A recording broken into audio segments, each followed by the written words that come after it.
ಎಲ್ಲರಿಗೂ ನಮಸ್ಕಾರ. ಎಲ್ಲರೂ ಹೇಗಿದ್ದೀರಾ ಫ್ರೆಂಡ್ಸ್? ನಾನು ತುಂಬ ಚೆನ್ನಾಗಿದ್ದೀನಿ, ನೀವು ಚೆನ್ನಾಗಿದ್ದೀರಾ ಅಂದ್ಕೊಂಡಿದ್ದೀನಿ. ನಾನಿವತ್ತು ಕಾಳುಗೊಜ್ಜು ಮಾಡೋದು ನಮ್ಮ ಮನೇಲಿ ಯಾವ ಥರ ಮಾಡ್ತೀವಿ ಅನ್ನೋದನ್ನು ನಾನಿವತ್ತು ತೋರಿಸ್ತಾ ಇದ್ದೀನಿ.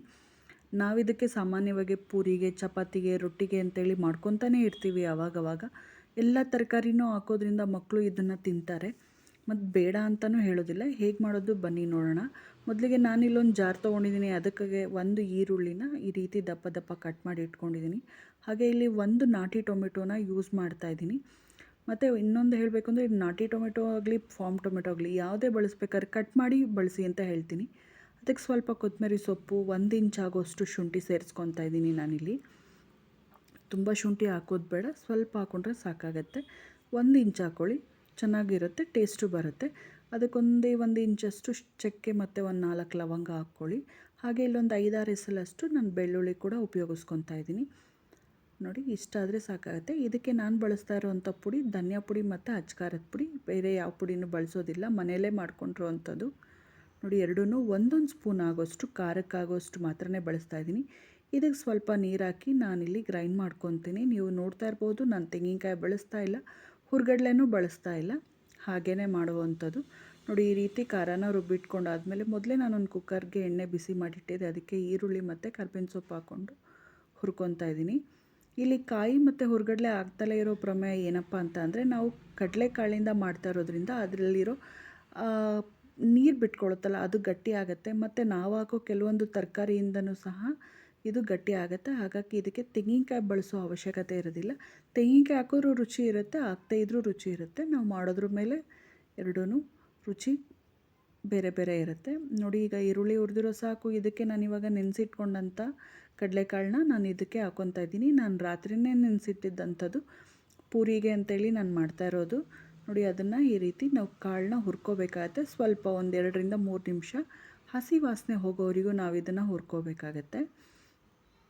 ಹಸಿನೇ ಇದ್ದರೆ ತಿನ್ನೋದಕ್ಕೆ ಚೆನ್ನಾಗಿರೋದಿಲ್ಲ, ಹಾಗಾಗಿ ಇದನ್ನು ಹುರ್ಕೋಬೇಕಾಗತ್ತೆ. ಇದಕ್ಕೆ ಅಂತ ನಾನು ಸ್ವಲ್ಪ ತರಕಾರಿಗಳನ್ನೂ ಕಟ್ ಮಾಡಿ ಇಟ್ಕೊಂಡಿದ್ದೆ, ಅದನ್ನು ಕೂಡ ಇಲ್ಲಿ ಸೇರಿಸ್ಕೊತಾ ಇದ್ದೀನಿ. ಮೊದಲಿಗೆ ಹುರುಳಿಕಾಯಿ ಮತ್ತು ಕ್ಯಾರೆಟ್ನ ಇಲ್ಲಿ ಸೇರಿಸ್ಕೊತಾ ಇದ್ದೀನಿ. ಹಾಗೆ ಒಂದು ನೂಕೋಲು ಮತ್ತು ಒಂದು ಚಿಕ್ಕದೊಂದು ಆಲೂಗಡ್ಡೆ ಕೂಡ ಇಲ್ಲಿ ಸೇರಿಸ್ಕೊತಾ ಇದ್ದೀನಿ.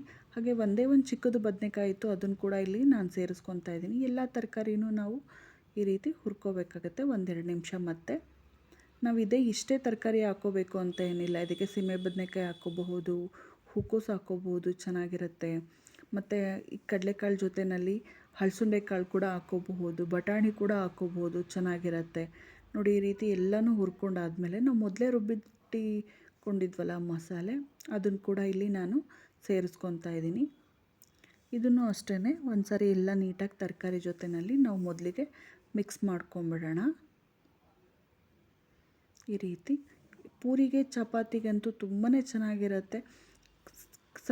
ಕೆಲವೊಂದು ಸರಿ ಮಕ್ಕಳು ತರಕಾರಿ ಅದು ತಿನ್ನೋದಿಲ್ಲ, ಇದು ತಿನ್ನೋದಿಲ್ಲ ಅಂತಾರೆ. ಆದರೆ ಈ ಥರ ಎಲ್ಲ ಮಿಕ್ಸ್ ಮಾಡಿ ತರಕಾರಿ ಹಾಕ್ಕೊಡೋದ್ರಿಂದ ಮಕ್ಕಳು ಬೇಡ ಅಂತಲೂ ಹೇಳೋದಿಲ್ಲ, ಆರಾಮಾಗಿ ತಿಂತಾರೆ.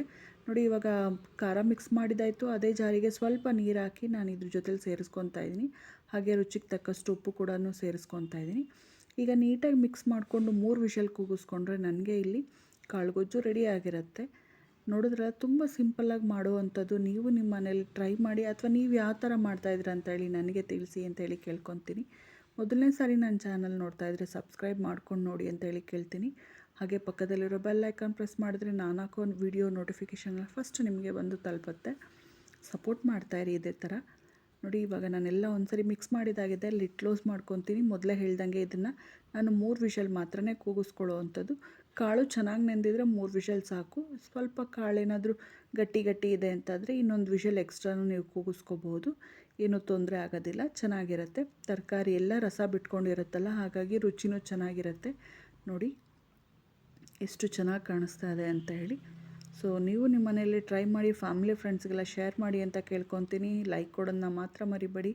ವಿಡಿಯೋ ನೋಡ್ತೀರಾ ಹಾಗೆ ದಯವಿಟ್ಟು ಸಬ್ಸ್ಕ್ರೈಬ್ ಮಾಡಿ ಅಂತಲೂ ಕೇಳ್ಕೊತೀನಿ. ನೋಡಿ, ಲಿಡ್ ಓಪನ್ ಮಾಡಾದ್ಮೇಲೆ ಒಂದು ಸಾರಿ ಮಿಕ್ಸ್ ಮಾಡ್ಕೊಂಬಿಡೋಣ. ನೋಡಿದ್ರೆ ತುಂಬ ಸಿಂಪಲ್ಲಾಗಿ ಮಾಡುವಂಥ ಕಾಳುಗೊಜ್ಜು.